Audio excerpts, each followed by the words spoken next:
One of the great regrets of my life is that I never saw him bat.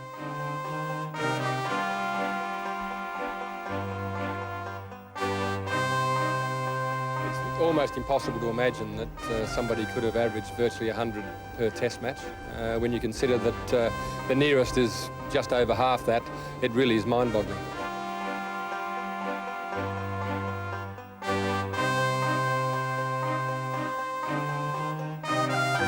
He was the greatest run maker and I suspect has to be the greatest batsman the world has ever seen. Don Bradman is a sporting phenomenon who ranks with legends like Pelé, Babe Ruth and Muhammad Ali. His record as cricket's most prodigious batsman will never be equalled. His timing, footwork and concentration is still a model for all who aspire to follow him. Bradman was brought up in Bowral, a small town in New South Wales, 80 miles from Sydney. He's its most famous son, and now the town's street signs reflect his local importance. Education, God, and Bradman. He spent the early part of his life in this small house, but then moved to a house which overlooked Bowral Cricket Ground. It's now owned by the Bradman Museum and is treated as a cricketing shrine. He was born in 1908 and at school was as good at tennis and athletics as he was at cricket. But his family were Bowral cricketers and he became the team's mascot and scorer. By the time he was 17, he was their best player. He started to make huge scores, 234, 300. The legend of the boy from Bowral had begun. Within 3 years, he was in the Australian Test team against England at Brisbane.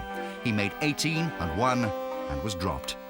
But he came back for the third test and went on to average 66 for the series and become the youngest player to score a century in a test match. His first tour to England in 1930 was a sensation. He'd already scored 452 for New South Wales against Queensland to break the run-scoring world record. Against England, he scored 254 at Lord's and 334 at Leeds, including 309 in one day. He returned to his parents' home in Bowral, a national hero.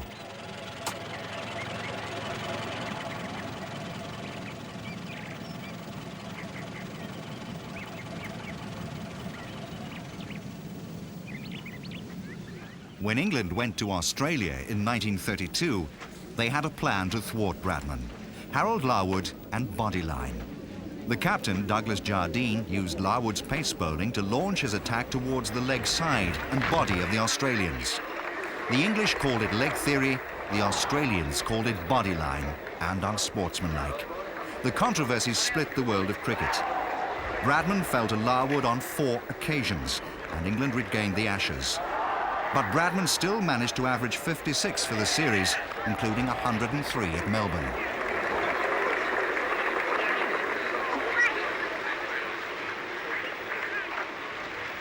He rarely hit out wildly in his career. This exception was in 1934 against Victoria to the bowling of Fleetwood Smith.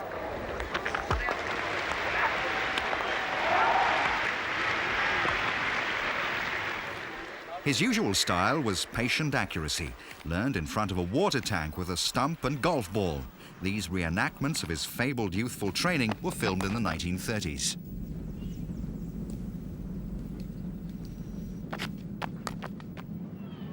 He returned to England in 1934 as the world's supreme batsman. Thousands came to see him play. He became a public celebrity. Grounds would empty when he was out. He scored 304 at Leeds, and in the 5th test at the Oval made 244 in a world record stand of 451 with Bill Ponsford.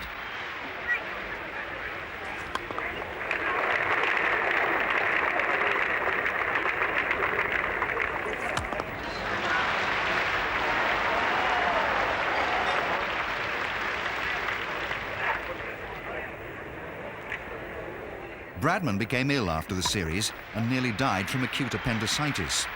He didn't return to Test cricket until, as captain of Australia against England in 1936, he turned a 2-0 deficit into a 3-2 victory at Melbourne, where he was top scorer with 169.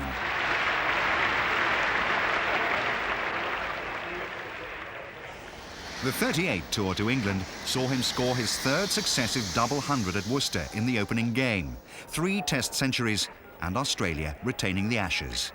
In the first Test at Nottingham, he watched from the balcony as Stan McCabe made 232. Neville Cardus, the doyen of cricket writers, called it a great and noble innings.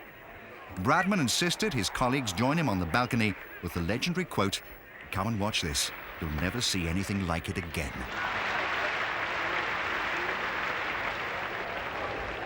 The Bradman run machine continued unabated. In 6 consecutive first-class innings that year, he scored successive hundreds, another world record, shared with C.B. Fry and Mike Proctor.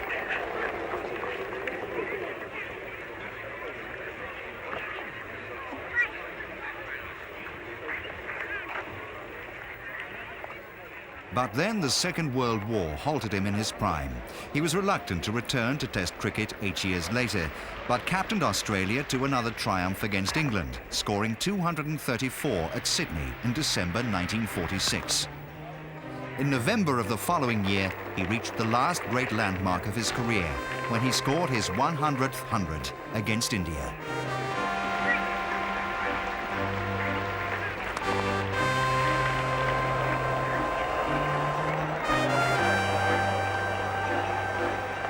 He made his last tour to England in 1948 and led a new and talented Australian team to yet another Ashes victory. He retired as a player in 1949. The little ground in Bowral, where it all began, is a mecca for cricket lovers throughout the world. Recently, he returned to open the pavilion and museum built to honour his achievements, the most notable of which is his Test match average. Great players average over 50. 3 players got 61. Bradman's is 99.94. And that in due course, long after I've passed away, they will have some wonderful contests on this lovely ground. And thank you all for coming today. Sir Donald Bradman was knighted in 1949 and had a distinguished career as an administrator. He's now 82 and still enjoys the game at home in Adelaide. I bet occasionally to the Batsman, and I see a certain amount of it on television. I still have great interest in it, of course. When Bradman retired, Wisden, the Bible of cricket, said, "Never was the limelight directed so unwaveringly on one man in one game. A miracle has been removed from among us."